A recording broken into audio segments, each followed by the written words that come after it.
안녕하세요. 서울대학교 정대용입니다. 빌딩 블록으로 구성된 물질, 이란 주제로 이야기를 해볼까 합니다. 레고 블록 잘 아시죠? 레고 블록에 몇 가지 서로 다른 모양들이 있습니다. 이것들을 잘 조합하고 배열을 하면 정말 셀 수 없이 다양한 구조물들을 우리는 만들 수가 있습니다. 물질의 세계도 이런 빌딩 블록의 개념으로 구성이 되어 있거든요. 먼저 우리 교육 과정이 어떻게 되어 있는지 한번 살펴보고 갈까요? 통합과학 교육 과정에 보면은요, 이렇게 써 있습니다. 생명체와 지각을 구성하는 단백질, 광물 등의 물질은 원소 간의 규칙적인 결합을 해서 만들어진다. 그리고 기존 물질의 물리적 성질이 변화돼서 신소재를 개발할 수 있다. 이런 내용들이 있고요. 그 내용을 다시 조금 해석을 해서 보면 원자가 빌딩 블럭인데 그것들이 이제 몇 가지 단위체를 형성하고 그 단위체들로부터 단백질이나 광물처럼 다양한 물질을 만들 수 있다. 이런 이야기를 지금 하고 있는 겁니다. 통합과학 내용에 구체적으로 서술된 내용을 보면은요, 지각과 생명체는 특정한 규칙성에 따라 다양한 형태의 물질로 이루어져 있다. 이러한 사실을 광물과 탄소화합물 등의 예를 들어서 논증할 수 있다, 알 수 있다. 뭐 이런 이제 내용이 있는 거죠. 또 어떤 내용이 있느냐면요, 생명체를 구성하는 물질의 기본 단위는 이제 우리가 이제 구체적으로 말하면 아미노산이거든요. 그런 것들은 다양한 조합을 통해 형성되고 단백질, 핵산 등을 이제 그 예로부터 확인할 수 있다. 그런 얘기입니다. 이렇게만 보면 얘기가 좀 어렵잖아요. 제가 좀 쉽게 한번 풀어서 얘기를 해볼까 합니다. 먼저 물질 세계의 빌딩 블록의 가장 핵심, 가장 기본 단위는 원자입니다. 지금 부채꼴로 만들어 놓은 주기율표 보이시죠? 여러분들이 보고 있던 주기율표 하고는 조금 모양이 다를 수는 있는데 내용상으로는 동일합니다. 제가 디자인적 요소를 추가해서 우리 부채 모양에다가 입혀봤습니다. 현재까지 원자는 118개가 발견되어 있습니다. 각 원자들은요, 각자 원자핵의 전하, 그리고 그 원자핵 주변을 도는 전자의 수가 다르고요. 그 전자들이 또 다양한 오비탈에 배치되어 있는 그 구조가 다릅니다. 이러한 차이들에 의해서 118개의 원자들은 다 다른 하나의 빌딩 블록을 역할을 하고 있는 거죠. 그러면 빌딩 블록들이 어떻게 물질을 구성하는지 한번 하나씩 예를 들어 볼까요? 헬륨이나 네온, 아르곤 이런 물질들은요, 그냥 그 원자 그 자체가 안정한 물질로서 하나의 물질을 구성합니다. 그래서 헬륨 가스를 가지고 우리가 풍선, 이렇게 날아다니는 풍선 만들 수도 있죠. 네온 사인이라고 해서 간판, 밤에 이렇게 잘 보이게 하는 간판을 만드는 소재로 쓰죠. 또 아르곤 같은 경우에는 용접하는 데 쓴다 그럽니다. 이렇게 각자의 독립된 어떤 원자 하나하나가 물질을 이루기도 합니다. 또 두 개의 원자가 또는 세 개의 원자가 물질을 이루기도 하죠. 예를 들면 여기 보이는 공기 중에 있는 우리 숨 쉴 때 호흡할 때 필요한 산소, 또 공기의 전체의 한 80%를 차지하고 있는 질소, 이런 분자들은 질소 원자 하나로 물질을 이루고 있지 않고요. N2 해서 질소 원자 2개, 또 O2 해가지고 산소 원자 2개가 물질을 이루고 있는 겁니다. 이런 단순한 구조도 있지만요, 이제 복잡한 것들이 이제 다 많이 나타나는데요. 이번에 얘기하고 싶은 내용은 구성하는 그 물질 원자 자체는 동일한 것을 쓰는데 빌딩 블록으로 쓰는데 서로 배열이 달라도 서로 다른 물질이 될 수가 있다. 이런 얘기를 하고자 합니다. 앞에 슬라이드에서 봤던 거는 원자의 종류가 다른 것은 다른 물질들을 이루는 걸 봤죠. 이번에는 원자의 종류는 같은데 배열이 달라서 다른 물질을 만드는 경우입니다. 다이아몬드 구성하는 물질은 탄소죠. 그 다음에 흑연도 탄소죠. 플로린이라는 축구공 같이 생긴 이 물체도 탄소로만 이루어져 있고요. 여기 나노튜브, 탄소 나노튜브 이것들도 탄소입니다. 다 탄소 원자가 빌딩 블록입니다. 그런데 어떻게 연결되어 있고 배열되어 있느냐 그게 다르잖아요.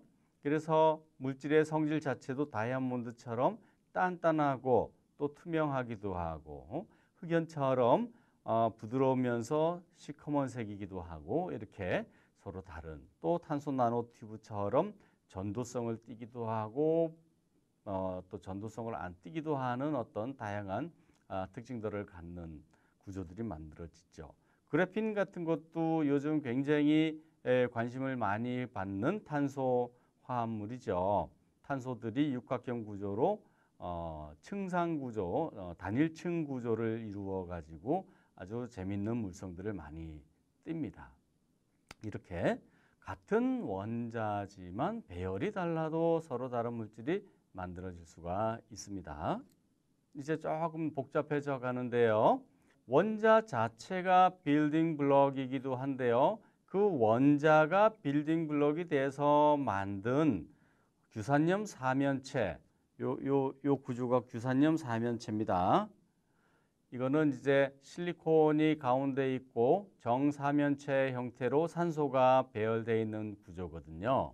요 규산염 사면체가 새로 하나의 빌딩 블록이 돼 가지고 하나씩 떨어져서 이렇게 구성되어 있는 형태라 하면 감남석 같은 구조가 되고 얘네들이 선형으로 이어져 있는 것들이 뭉쳐 있다 그러면 휘석이 되고 얘네들이 이제 선이 두 개가 이렇게 뭉쳐져 있다 그러면 각섬석이 되고 또 층상 구조를 이루고 있다 그러면 이제 흑음모가 되고 하는 빌딩 블록이 어떻게 서로 조합을 하고 배열을 하느냐에 따라 더 다른 다양한 특징을 갖는 물질이 만들어지는 거죠.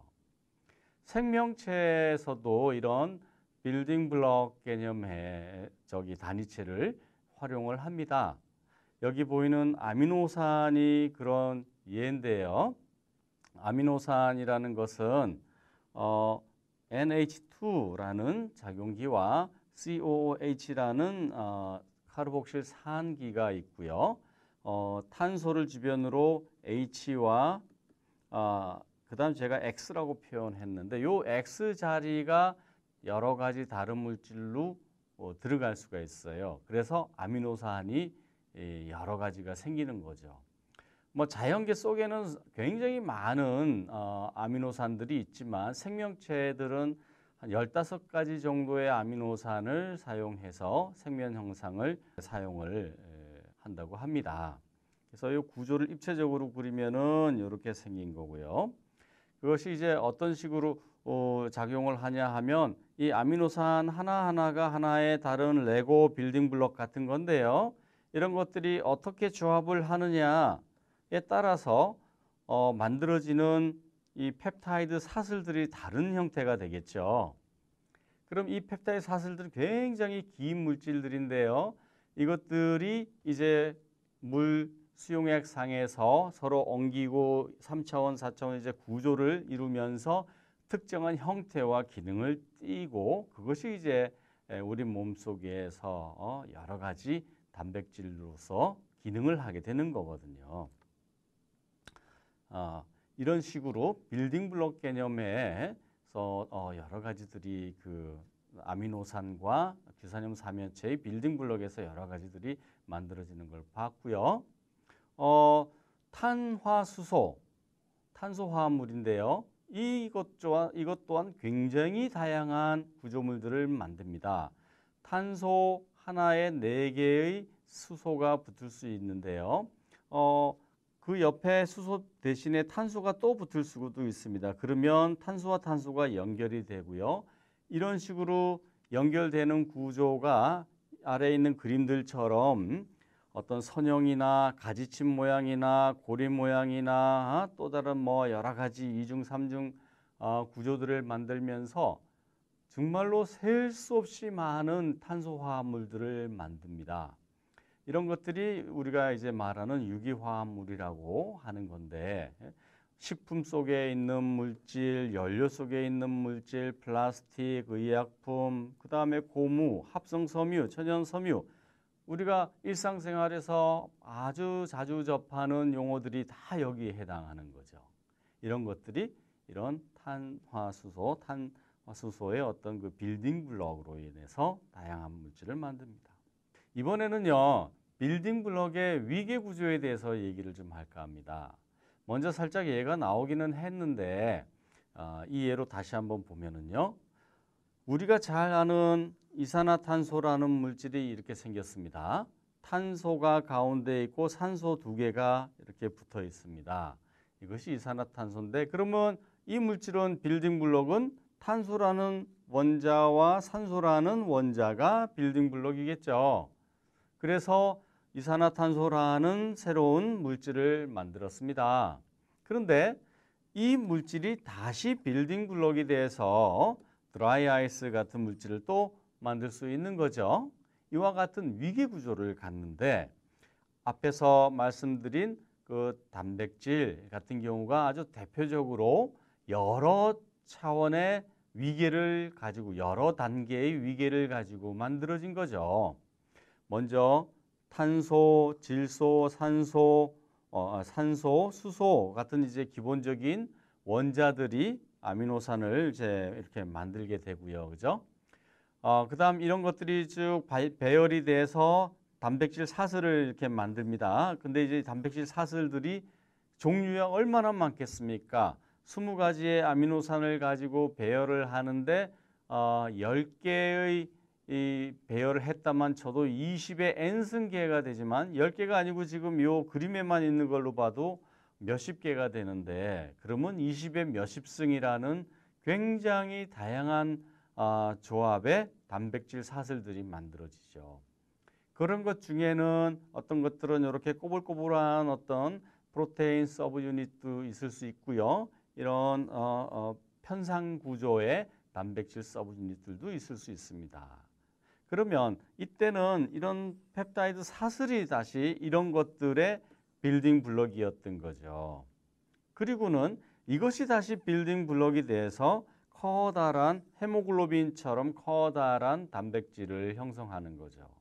즉 빌딩 블럭, 그다음 물질, 그것이 빌딩 블럭이 돼서 다시 물질을 만들고, 그것이 다시 빌딩 블럭이 돼서 다음 물질을 만드는 여러 단계의 위계 구조를 형성해서 굉장히 정교하고 잘 정의된 커다란 기능을 갖는 단백질들을 만들고, 생명체에서는 이런 것들의 기능들을 이용을 해서 생명 현상을 유지하고 있는 겁니다. 너무 놀랍지 않습니까? 이런 위계적 빌딩 구조의 사례는 DNA에서 더 아주 놀라운데요. DNA 같은 경우에는 이제 우리가 몇 가지 염기, 그러니까 아데닌, 구아닌, 티민, 시토신 같은 염기들이 있는데, 이런 염기들이 5탄당하고 인산하고 연결된 뉴클레오타이드라는 것을 형성을 합니다. 그리고 이런 것이 빌딩 블럭이 돼서 DNA 단일 사슬을 만들게 되겠죠. 또 이 DNA 단일 사슬은 DNA 이중 2개가 붙어서 이중 나선 구조로 만드는 이런 더블 헬릭스를 만들게 되죠. 이런 것들이 여러 개들이 만들어서 전체 게놈을 형성하지 않습니까?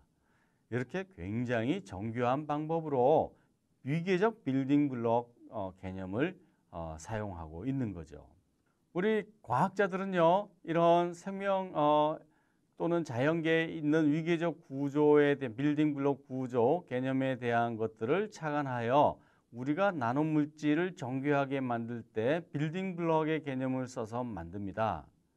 예를 들면은요, 작은 실리카 나노 입자를 만들고 그 나노 입자를 기반으로 은이나 금 나노 입자를 위에다 코팅을 하고요. 그 다음에 특정한 신호를 주기 위한 분자들을 또 위에 빨간 점과 같이 배치를 하고 그 다음에 보호 장치로 이렇게 껍질을 하나 쌓고 또 뭐 어떤 기능들을 다시 입히고 이런 것들을 빌딩 블록 개념으로 이렇게 만들어 가서 제가 내용을 다 설명은 안 하겠지만 특별한 광학적 성질을 띠는 나노물질을 만들거든요.